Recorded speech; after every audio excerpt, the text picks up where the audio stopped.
I think a piece of actionable advice that I'd love to give people, because I hear it come up so often, and I've probably had this conversation with 10 or 12 different people in mentoring programs and whatnot, is what newer loan officers will say for whatever reason, whether it's limiting belief or whether it's just, afraid of taking on somebody else. When I get to 5 loans a month, I'm going to hire somebody to chase STIPs. Or when I get to this number, I'm going to do this. I can promise you, and call me, send me an email, tell me I'm an idiot if this is turns out to be untrue. But if you're doing 3 or 4 loans a month and you want to get to 8, don't wait until you get to 6 to hire somebody to help you. I promise you, I promise you, I promise you.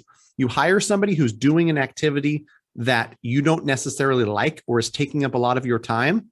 I promise you, you all of a sudden have free time to go out and generate more business. You're going to get to that number faster. That employee or that support staff is going to, pay for themselves 5 times over. Even the ones, to be completely honest, that aren't that great.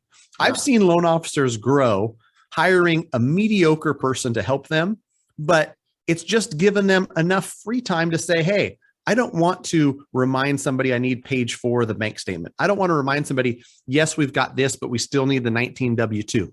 Have somebody do just that job. And now all of a sudden you've got 6 or 8 hours. If you generated 4 loans a month and only 6 or 8 hours of your time is generated towards bringing loans in, you just doubled that. You just doubled the amount of time that you're able to go out there. And, people forget that as originators, originate is the number one thing to do. Go out there and get business. Yes. Yeah, I absolutely love that. That is something we say all the time. We've repeated this message, I don't know how many times on the coaching calls. It's, you got to hire. You just got to, it's always like, I'll get to that certain level and then I got enough money to pay for it. It's like, everybody looks at it in terms of like how many dollars per year it's going to cost, right? It's like, I'm gonna have to hire someone and then it's going to cost me 40 or 50 grand a year. And it's like, why don't you just chunk that down to like how much it's going to cost you a week and a month and go? Because if you get in 3 months and you can't support them and you truly done everything, then it is what it is, right? But like I think you're going to find out there is that you're going to do the activities that is going to what the heck?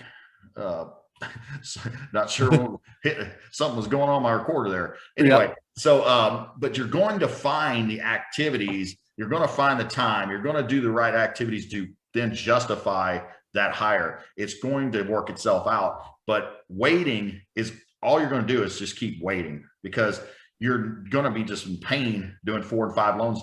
And how long have you been doing that? I mean, there's people running cycles for years.